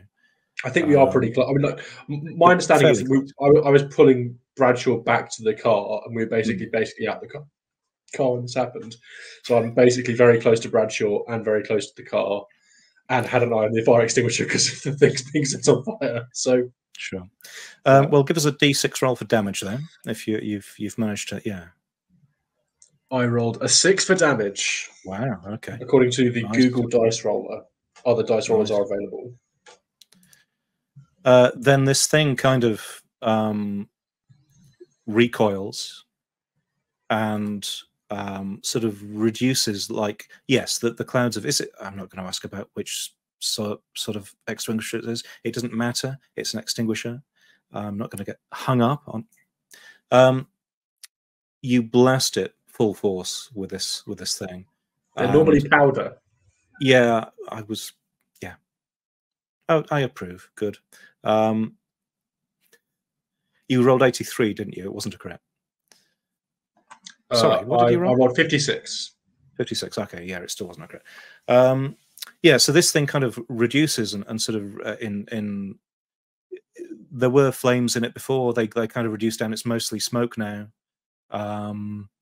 And yes, it recoils quite a bit from that. And there's a sort of that's my move, and I'm very happy with it. I think it went great. Yeah. DeWitt. DeWitt is going to yell "run" and run as fast as she can in the opposite direction. I've seen these sorts of things once or twice, and I know there's nothing I'm doing I about mean, it that's right a now, so- perfectly good answer. That's a really sensible suggestion. I'm actually Love it. Okay. It's too late to do anything now. I'm running away. Next up is Dr. Good. There's nothing I can do against a giant fire, because I don't have a fire extinguisher. So I guess I will follow the advice of the person who just shouted, "Run!" I think specifically I'm gonna help Bradshaw get to his feet and get running, if that is a thing that I can do. You can head over to... Yeah, you'll be able to get over to Bradshaw and help him to his feet. You'll be in the same space, essentially. You can't move further than that on your turn. But yes, you're together. I'm good with Okay. Nidri, Dr. Nidri.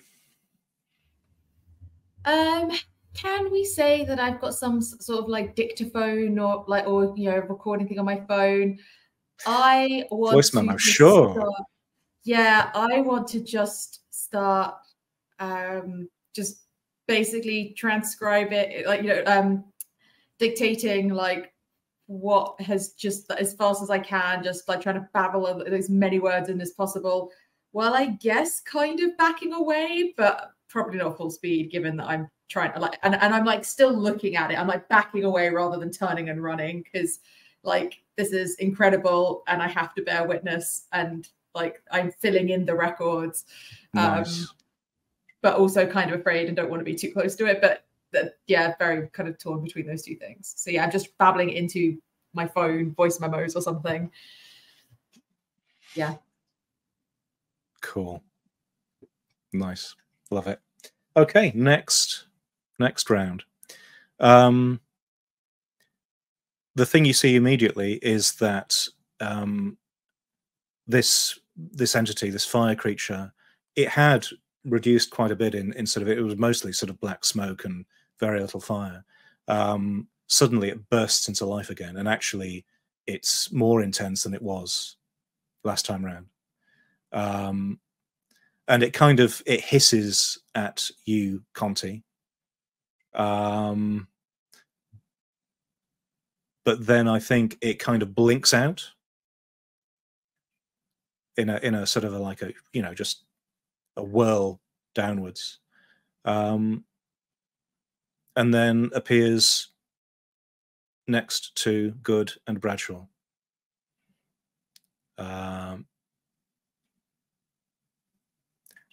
And do I make a roll? Looking at the clock. No, I think we go slightly cinematic. The creature, this entity, it's ignoring Good. It doesn't, it doesn't see you. It reaches out and sort of puts a palm towards and through Bradshaw's chest. And time slows at this point. Bradshaw, you don't feel heat, but suddenly you are somewhere else entirely. You look around you, and you're like, it's a plane that's made of, again, smoke and fire. You're in a wide expanse.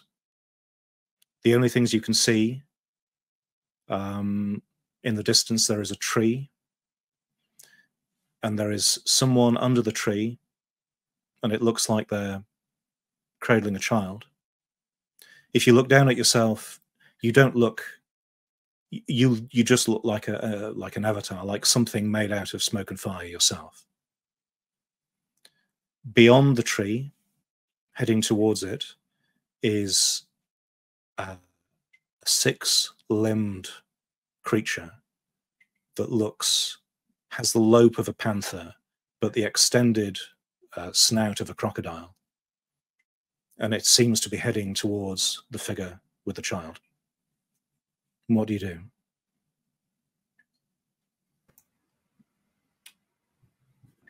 Am I still in the brain space of Bradshaw? You feel like an echo of yourself. You don't have all of you're kind of more focused. You're yes, fewer distractions. So I'll try and I'll shout to the people under the tree and start moving towards them, I suppose. It's strange. You can't shout. You can't speak. It seems in this place that actions do speak louder than words. Okay. I will move as quickly as possible and put myself between that and the woman under the tree. There is a branch on the ground that you can pick up and wield. Yep. So the creature breaks into a run and leaps at you, and then you're in a different place entirely. You're by a funeral pyre. You can see other figures like you. They're your colleagues. You know that some of them have died. You know that what you do carries a risk, but you know that the hunt has to continue, has to go on for you to have any chance of survival. The figures in the distance turn to you and beckon. Do you join them? Yes. So you pick up a weapon and you head out on the hunt. And then you're in another place entirely again. And this time, you can see in front of you a line of these figures, a line of your colleagues, your comrades. And in front of that is an impossibly huge wall, a wave of roiling, snarling, furious, just something, anger, creatures, whatever. There's a huge wall. It is approaching. This is the end. There is a gap in the line.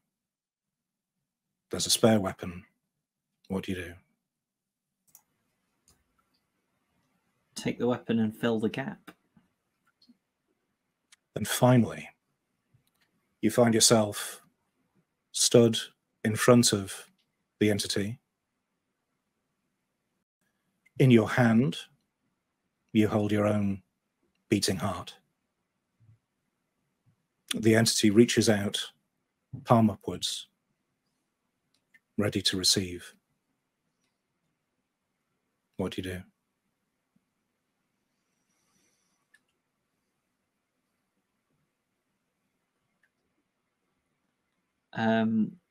I don't want to hand my heart over.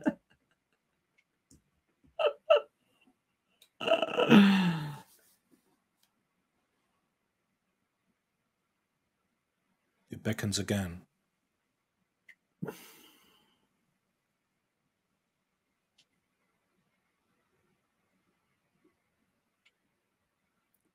Yep.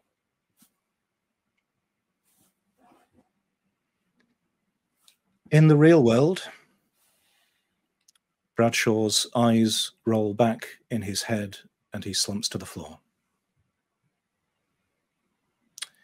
Let's cut forwards a bit. He's still alive. He's unconscious, still breathing. I presume you're driving back to base. Probably a hospital for Bradshaw. No, do we think? I think that's what Conti would want to do. I will try and get back to base. I would insist Okay, we don't go to one. Unless Bradshaw seems to be an immediate medical emergency. I mean, he clearly does seem to be an immediate medical emergency. Medical So emergency. let's defer to Dr. Good. What does Dr. Good say? I would say it depends on whether, in your opinions, whether you think whatever Bradshaw is afflicted by is something that modern medicine has the capability to deal with. No, I do not think it can. However, if he is in immediate medical danger in addition, he should go to hospital. That's what we should assess him for. Other than the fact that he is unconscious, Steve, does he appear to be in... He seems stable.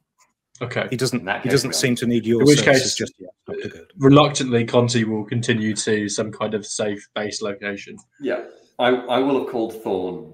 I mean, I presume the entity just disappeared, Steve, right? Yes. After. Okay, cool. Yeah, once we all got Bradshaw back in the car, we're going back to base as quickly as possible. I will have called Thorn and updated. We don't have to play that conversation, but yeah. And I presumably he was like, okay. Yeah. It was a bit of a tense conversation. I mean, he said he'd make some calls. Yeah. So partway whilst you're heading back to base, your journey is interrupted. There's a series of unmarked cars that pull alongside you and stop you. And there's it's kind of like a police, they're unmarked cars. It's kind of like a police escort. There is one large sort of oversized van there. They ask for Bradshaw. I presume you hand him over. I'd be all for it. Yep, hand him over. He is, I think maybe at this point he's kind of coming round, very groggy, and they place him in the back of this van, where if you get a glimpse inside it, you'll see that the walls are incredibly thick. It's not a standard transport. If I get the chance, anyone, I might just ask casually while he's going in there, will he live? I might not get an answer.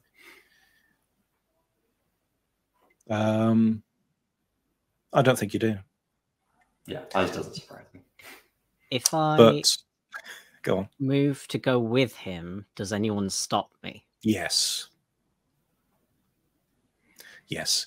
Some bloke, kind of like Conti, will, put their palm on your chest, just push you backwards.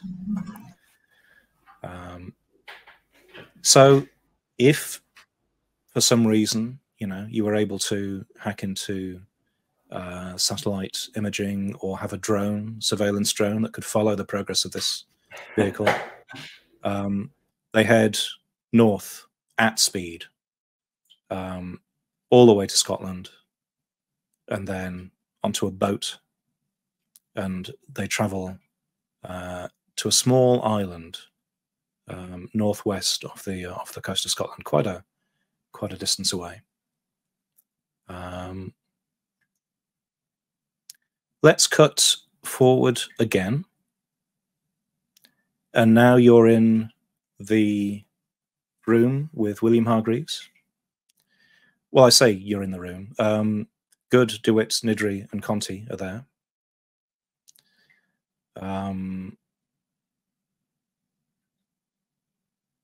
But just as you think you're going to start the meeting, there is a knock on the door, and Bradshaw is brought in.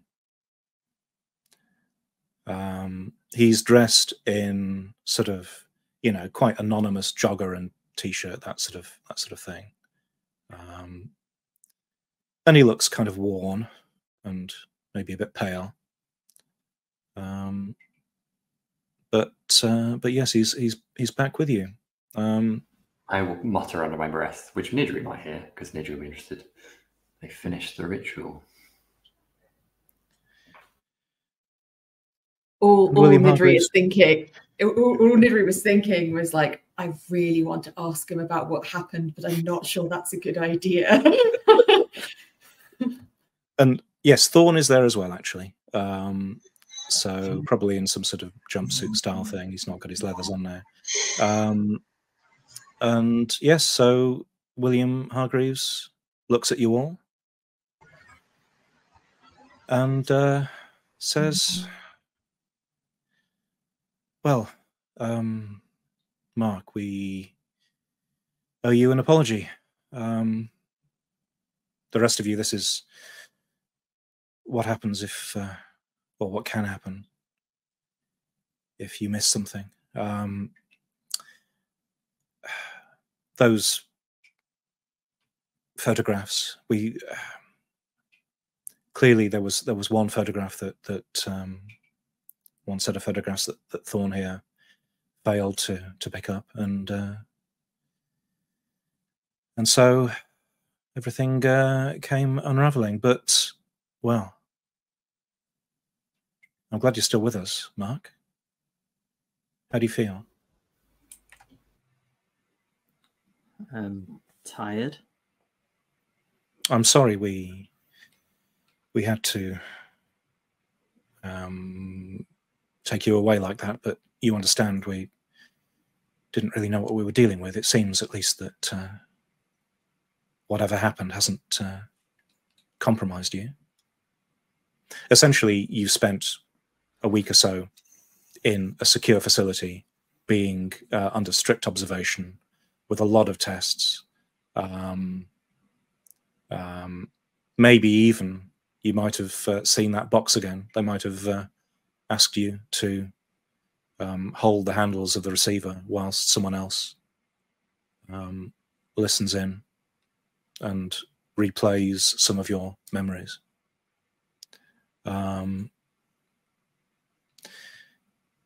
So you managed to complete the mission. Yes, as I'm sure you surmised, it was really supposed just to be a simple introduction to see what Dr. Gurdon and Mr. Bradshaw were like. Again, I suppose, well, it's clear that in our business things can become complicated quite quickly. Well, I think on the actual objectives we were meant to achieve, everything went well. Bradshaw and Good performed themselves admirably. Would have been nice if we didn't have the extra complication.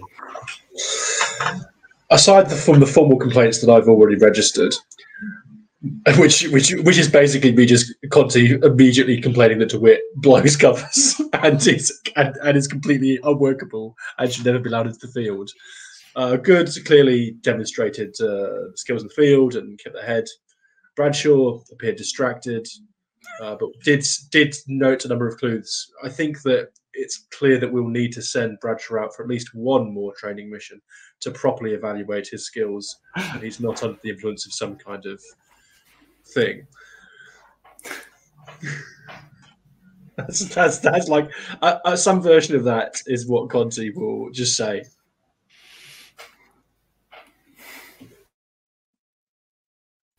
This receiver, Mr. Hargreaves. In what position are we now, by the way, Steve? Have we handed over all the stuff that we got ages ago, or do we? I'm presuming you have, unless you'd like us to create some of it away. But... No, I don't think I would have done. But I'll mention. Nidri might. Yeah, Nidri might. No, I just imagine Nidri not secreting. Nidri just refusing to let go. It's just like no. Could I have possibly taken some sneaky photos of some pages? Sure, yeah. Sure. Oh gosh, how are you not a terrible liar? I don't even understand. I have some levels of clearance or whatever we use here, right? Yeah, if Nidri said the objective is to give me all of the books and I will look at them and hand them back in my own time, I'd be like, yeah, sure, that sounds about right. Oh gosh. I will look to Mr. Hargreaves. I'll just say. So you will have seen the letter as well that he was intending to address to you. It clearly implies in that letter that he knew his demise was imminent, and I can only assume that was due to the device he was building. Were you aware of that as well?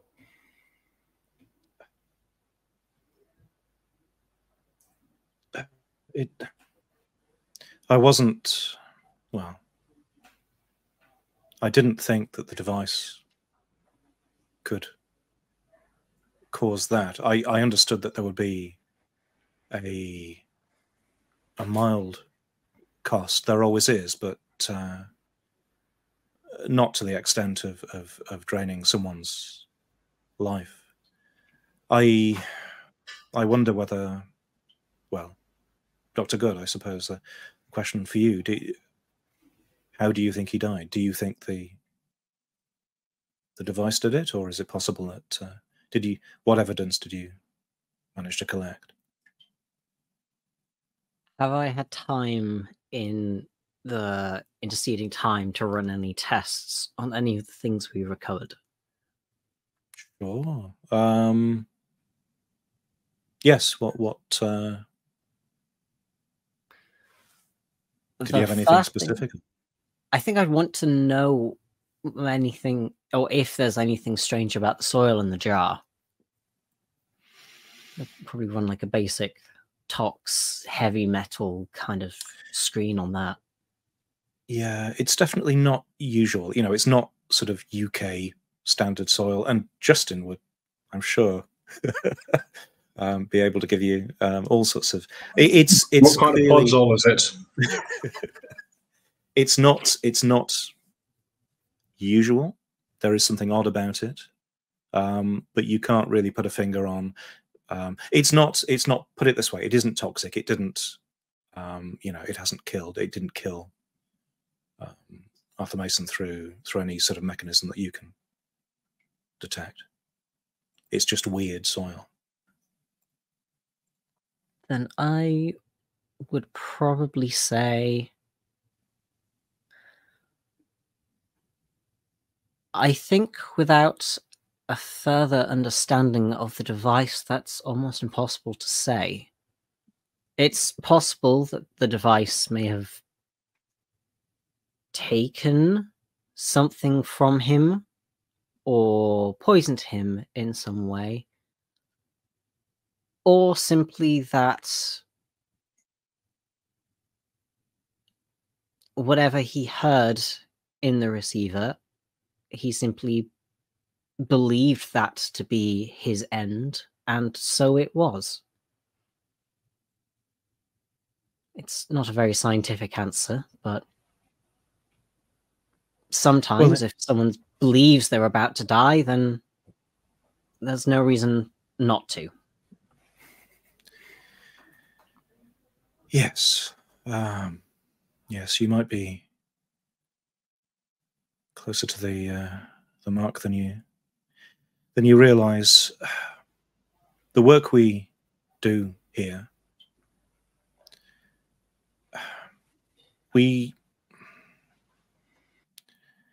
it's nice to be able to live in a delusion that we exist in a green and pleasant land, the masters of all we survey. But as I'm sure some of you now realize, and some of you have seen, we're not in that green and pleasant land. We're standing on the surface, the frozen surface of an impossibly deep lake. And as time goes on, the ice is only ever getting thinner. Now, faced with that certainty, I suppose we get to choose how we act. Faced with the inevitability of the end, we can choose to give in, or we can choose to fight. That's why we're here. We choose to fight, even though we might not make a difference, even though we might simply prolong the inevitable.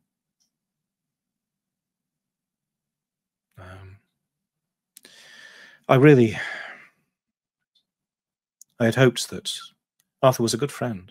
I'm sad to lose him. But yes, if you know you have no future, well, how people react is up to them, I suppose. Steve, I know he's been very sincere about this, that I perceive, but I still want to, I'm paying very close attention to his response to my previous, did he know? And also to his, he was a close friend. Can I do a human entity if he's trying to deceive us and he did know? Sure, that yeah. this was going to be his end, or could have been his end. 93, never mind.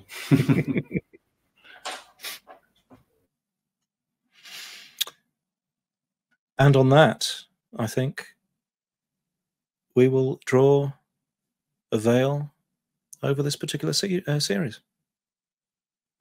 Oh, that was so fun. So thank you very much. Thanks, Steve. Yeah.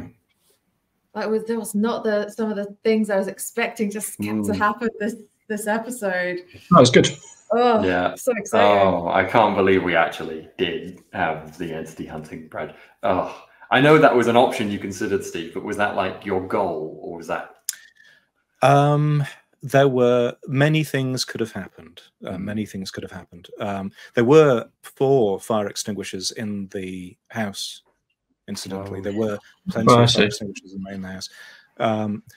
So this was designed as an introductory scenario, just to get people together. Originally, it was going to be for 3 people between the first 2 character creation sessions. So that plan went wonderfully. But yes, I was trying to get in that you could make real choices. Things could diverge. Alison Reynolds could have died. If Mark had, so Dr. Good put the phone in the back. If Mark had put his phone, switched it off, put it in the back, he wouldn't have received the call or the voice messages. So she could well have died. I did have text for that.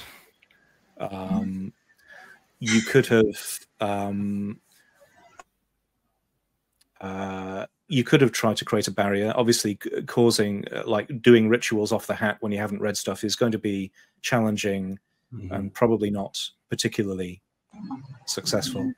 But yes, anything that quenched fire would have worked. So if you had found a lake, maybe you could have kind of, or commandeered a fire engine, or found like a computer, data center with anything free on gas. Other than think about it some more. Make it come a bit faster. Yeah, I love that. I'm so mad. I'm so mad. I was like, okay, I guess we're doing this. It's good. Like, it was one of those things where like Nidri had none of the try and avoid thinking about it, like none of that knowledge. And I don't know whether Steve did. Maybe I I as a player massively just poured gasoline on the fire. Completely wrong about when we're talking about the anthropology and the other rituals and well, maybe he just caught a glimpse sort of thing, and I was just like, okay, he should have seen more of it then. Well, was that just this is kind of the good ending, actually, because everyone survived. Yes, or so we believe. And yes, again, sort of peeking behind the curtain. Bradshaw had interrupted a ritual by observing this thing.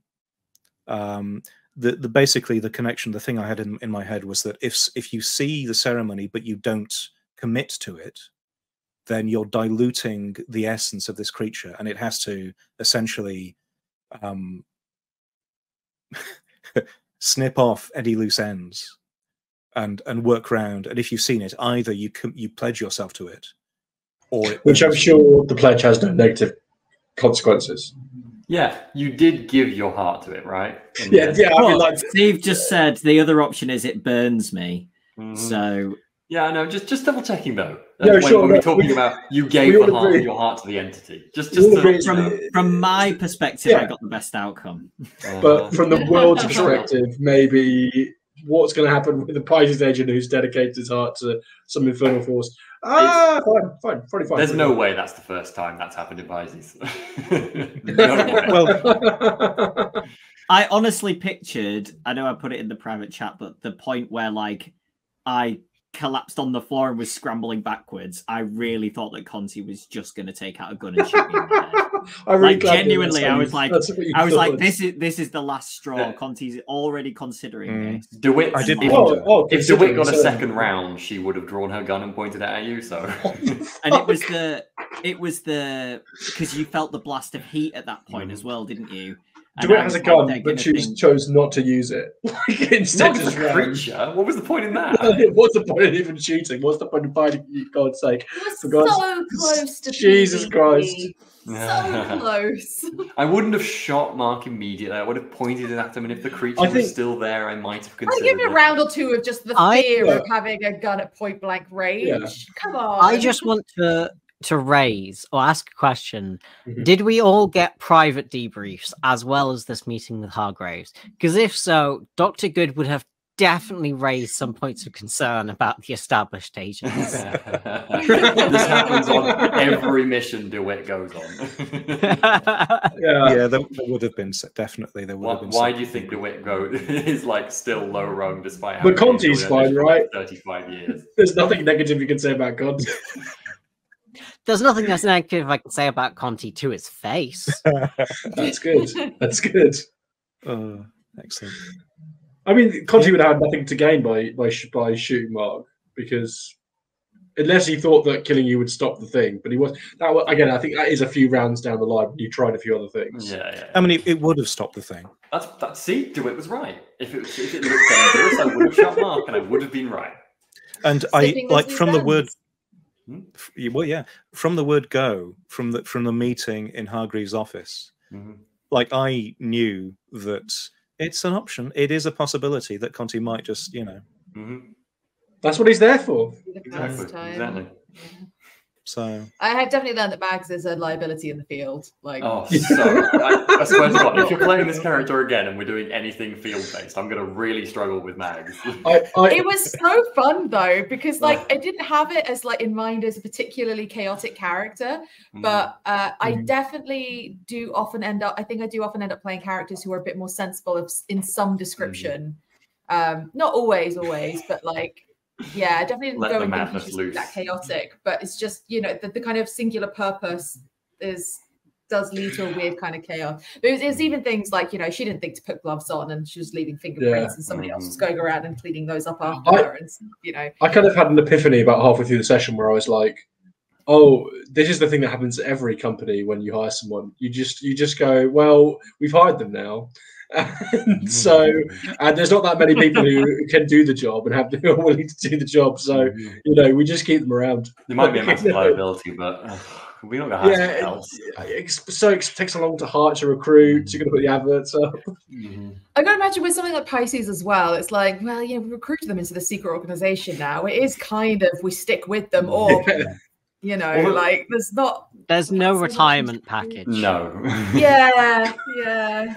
The thing is, we have to say though, Nidri was on the right track. To be fair, so there is that. Was she? With the finishing the ritual, yeah. Claim it as a win.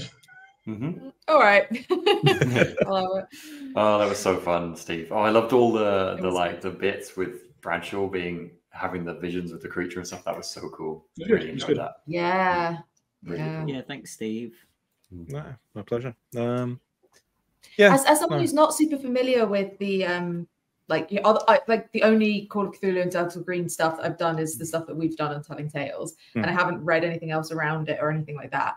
Was this smoke fire creature something of your creation? Was it something that is this like a named creature in the books and things?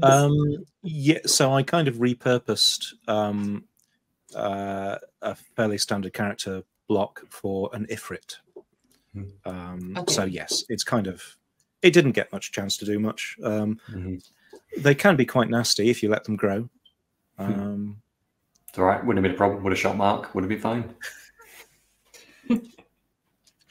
It's always a good backup. We've just always got that in the back pocket. We can always, Always just have a shoot plan Mark. B. Yeah, always have a plan B. I think this Druid Conti relationship is blossoming. I love all of the interactions. It's you've done it's been so great. The sort characters of are just fun. yeah, Yeah. really enjoyed it. Oh, I mean, also, I'm sorry, I'm just remembering as well the moment in the car where they're just like, wait, am I in danger? And I was just like, well, I mean, DeWitt just told me that Bradshaw was in danger and then let me loose to go talk to him about why he needs to talk about the ritual. Like, what else was going to happen? It's just so brilliant. And I just love how, like with the nonsense going on everywhere else, just how methodical and, like, fucking to the point Dr. Good was. Like, just even the, like, hypothetically what would happen with human combustion, like just put aside I loved actual asking that real medicine question for a second. I love that so much. It was just like, It's can you so just humor me? If this guy's nerves are exploding, what will happen? I liked the way I tried to go with that. It's like, well, how do you know it's the nerves? It might not be like if he's just exploding from the inside, it could be any number of things. It's like you don't, It's funny. you're just narrowing things down. Your train of logic around that was really also just really interesting, like fantastic roleplay. Like, yeah. I tried to develop Dr. Good as a very logical person who won't dismiss utter bullshit, and that's been a very fun line to go down. I think their logic is more, it could happen. I have no scientific basis why it doesn't happen, so it might happen. We just don't know that it hasn't happened. That's science. That's the falsifiability sort of stuff, and you can't prove the negatives and things. It's so, like, I mean, clearly the most professional out of all of us. Well, yeah. So, I mean, as I say, that was designed to be an introductory scenario. It was designed to be the length of a one shot, which it wasn't. So, I've never met a one shot. A long one shot. Oof, yeah. I do have another idea, but obviously, again, thank you so much to all of you for this has been a real labor of love in terms of trying to fit it in with everything else that's been going on. So Thank you, hopefully Steve. we can. Oh, Thanks. thank you. Yeah, thanks, Steve. Hopefully we can come back to it at some point. Something a little bit more, a little bit less vanilla. We just need a regular slot that's not that's for recording on the week. I want to do more of this. A little bit less vanilla than a fire spirit putting its hand through your chest and then making you pass your heart to it. Yeah. A little bit. That's child's play. But again, what we would Who always hasn't like done to that a million say times? Now that is is that. Sorry, there you go, Sam. I was going to say, that is advertising, isn't it? The next series will be less vanilla than this. That's what you're going to come back for. That's what we want in the, put in the comments on the Discord if you'd like to see more Delta Green. Yeah, good stuff. Do indeed. Offer your support. And tell Steve how great AGM he is, because he's great. Thank you. I'm not good at taking compliments, but I will try. It has been a lot of fun. YouTube, make him awkward. And on that note, thank you so much for watching, if indeed you have been. And we'll see you next time. Goodbye.